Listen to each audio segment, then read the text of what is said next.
Hi hello welcome to my channel. ఈరోజు మనం tomato rice ఎలా చేయాలో చూద్దాం. ముందుగా చిన్న గ్లాస్తో 2 గ్లాసెస్ బియ్యం వేసి పెద్ద గ్లాస్తో వాటర్ వేసి పెట్టుకోవాలి. 2 గ్లాసెస్ రైస్, 2 గ్లాసెస్ వాటర్ ఒక అరగంట సేపు నానబెట్టాలి.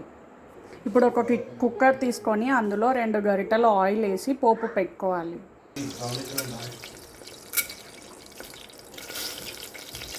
హాఫ్ కప్ బుడ్డలు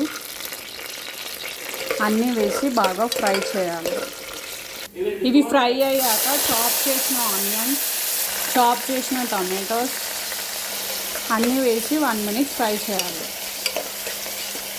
ఇప్పుడు 1 స్పూన్ అల్లం వెల్లుల్లి పేస్ట్, 1 స్పూన్ కారం, 1 స్పూన్ ఉప్పు, half spoon garam masala, half spoon ధనియాల పొడి, చిటికెడు పసుపు, మనం ఉడికించి పెట్టుకున్న చింతపండు, నిమ్మకాయ సైజ్ అంత చింతపండు తీసుకోండి.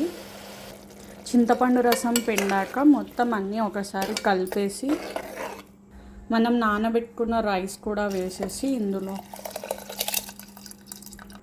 మళ్ళీ ఒకసారి అన్నీ కలిపేసి క్లోజ్ చేసి 1 విజిల్ తీయాలి. 1 విజిల్ తీసాక ఇప్పుడు ఓపెన్ చేసి చూద్దామండి.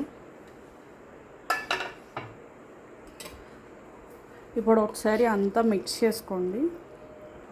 అంతే, tasty tomato rice ready.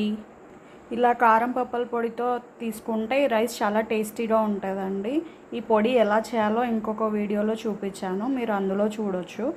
Thank you for watching. Please subscribe to my channel.